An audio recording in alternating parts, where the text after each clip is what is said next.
One player for every Premier League club to sign this summer. So I'm excluding Ipswich, Leicester and Southampton from this discussion. Southampton are already relegated and there's a 99.9% chance that Ipswich and Leicester are down as well. This is all my opinion with a tiny bit of logic. Obviously a team like Liverpool is in less need to sign a player than a team like West Ham. But let's go from the top down. Aston Villa, Ademola Lookman.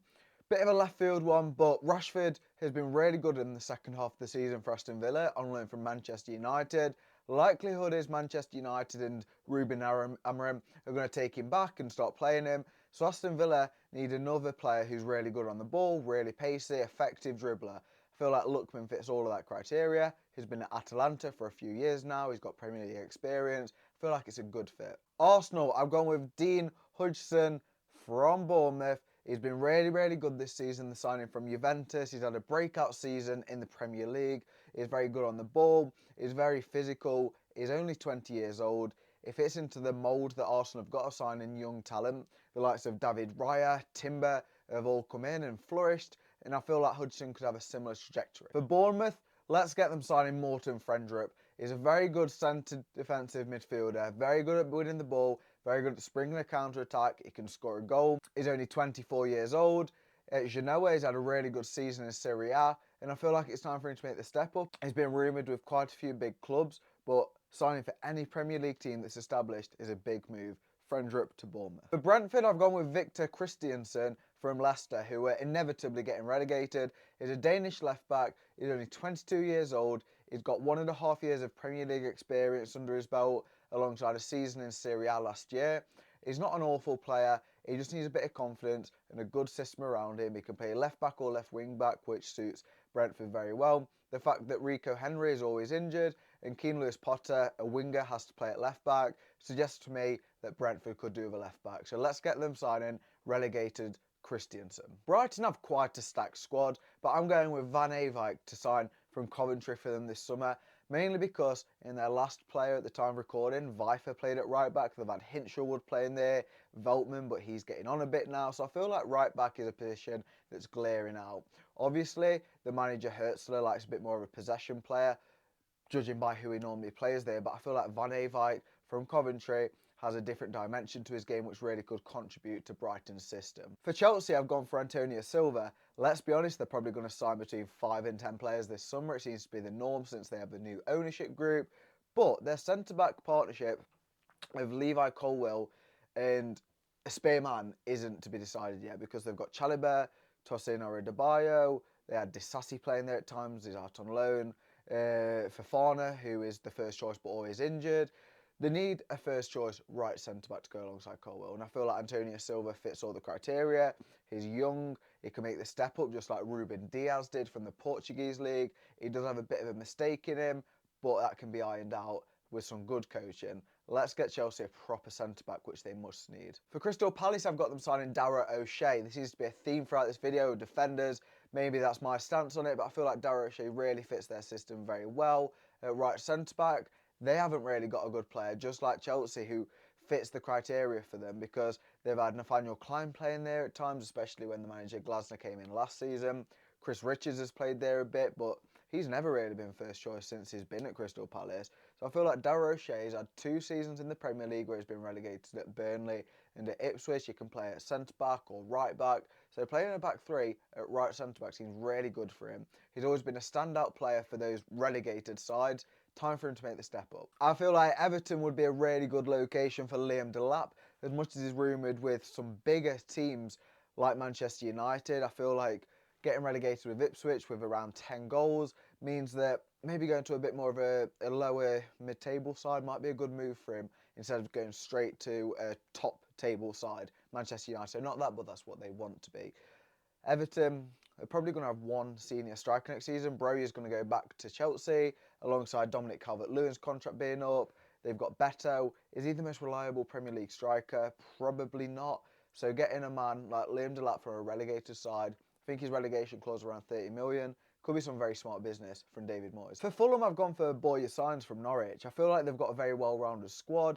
They've got probably 2 players for every single position.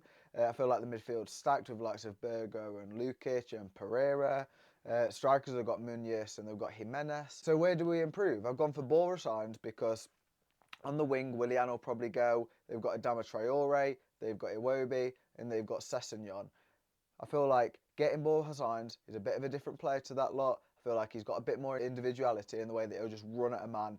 He can create, he can score. I feel like Fulham haven't got any gaping holes, so getting a bit of a flair player like that could help. Liverpool, I've got them signing Jonathan Tah. Van Dijk's just signed a new contract. They've got Konate, but behind that, it's pretty barren. Obviously, Konsa can play, and so can Joe Gomez, but would I really be wanting to trust them as backups, especially trying to hold on to that Premier League title with the likes of Man City pushing? No. Jonathan Tah is going to get released from Bayer Leverkusen this summer. Obviously, Bayern Munich is the most likely destination because the German aspect to it, but Liverpool really could be a great move for him. Man City need a few players, but I've got Pedro Porro at right back. He was rumoured to join them before he went to Spurs. Pep's been a big fan of him. They've had to play Matheus Nunes at right back since Kyle Walker left. Rico Lewis doesn't seem to be the most trustworthy player because of his lack of physicality. Pedro Porro, although he's been a bit injury prone this season, has proven to be one of Spurs' best players for the last couple of seasons now. So I feel like getting that right back position properly fixed for Man City is a must. Pedro Porro seems to be the man in my head. Manchester United, I've gone for Viktor Gyökeres. Obviously, has been rumoured with them since before Amorim even joined, when it was just rumours. But there's a reason for that. He played really well at Sporting. He played very well in the Championship with Coventry. He's had like 4 seasons now of being an absolute bagsman. Physical, knows how to lead the line for an Amorim side. This is why I didn't get Liam Delap to be joining Manchester United, because I feel like Gyökeres is that step up, and I feel like he's a brilliant fit in what must be one of Manchester United's 5 or 6 signings that they need to make this summer. Newcastle, I've got them signing Leroy Sané on a free. Probably the most rogue suggestion I've made in this video. I'm not even convinced by it myself. But apparently they're willing to let Anthony Gordon go for the right money. Behind that, on the wingers, they've got Jacob Murphy and they've got Barnes. So they could probably do with another winger. Leroy Sané's contract is up. They've got the Saudi money, so they can probably cover his wage, alongside the fact that they maybe want to make a statement signing. So Sané could be a really good player to bring in. Not necessarily in with the recruitment strategy, but again, we'll have to see on that. I feel like he'd be a good fit. For Forest, I've got them signing Leopold Querfeld from Union Berlin. He's a young centre-back, so he can be cover for Milenkovic and Murillo, because the only cover for them is Morato, and he's not that good of a player. This lad is in his early 20s. He plays in the middle of a back 3, which suits Nuno when he wants to go to a back 3, especially in Europe when they're coming against some tougher sides. They're going to need that squad depth and players who can fill specialised roles. I feel like he'd be a great fit and a player that can really develop. For Spurs, I've gone for Kyle Walker-Peters. Partly ties in with me saying Pedro Porro should go to Man City, but his contract is up at Southampton, and Spurs need cover because Archie Gray's been playing at fullback, Jed Spencer's been playing at left back. They've had a lot of players, square pegs fitting into round holes, or whatever the phrase is, and getting a player like Kyle Walker-Peters who can cover at right fullback and left fullback comfortably. He knows the club, he's already down south, and he's on a free. It makes a lot of sense. West Ham, I've gone for Jonathan David up front. They don't really have a first choice striker in the way that Fulkrug doesn't seem to be preferred. Danny Ings is nowhere to be seen. Kudus and Bowen have been forming a weird front two where they both drift around. They need to get a proper bagsman in. Jonathan David is going to be available on a free this summer. The Canadian has been scoring absolutely tons of goals for Los Lille in Ligue 1. It's a bit of a big step up, bigger than people make out from Ligue 1 to Premier League, but I feel like he's ready for it. He speaks the language, he knows how to score goals. It makes sense. And finally, we've got Wolves. I've got them signing Gus Hamer. So the manager plays a 3-4-2-1.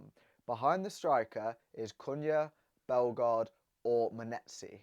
Cunha looks to be going. Monetsi's a centre mid. Bellegarde's a centre mid. So they're not exactly natural attacking midfielders. Gus Hamer is a player at Sheffield United. I'm a Sheffield United fan, so it hurts me saying that he should be getting a Premier League move. I don't think Sheffield United are getting promoted, which means that a Premier League player is going to be playing in the Championship again unless someone buys him. He's a really, really good 10, especially operating in the left-hand side of that position. So Wolves could really, really work well with Gus Hamer, especially because, like Cunha, he can provide something out of nothing. The only thing about him is he's not the most physical, but he's ratty and he gets stuck in. I feel like it would be a really good fit. So that's 17 signings which I think Premier League clubs could or should be making this summer. Let me know down in the comments, is there any which I've had an absolute stinker on, or any which you have heard and you're like, wow, it makes a lot of sense? Let me know.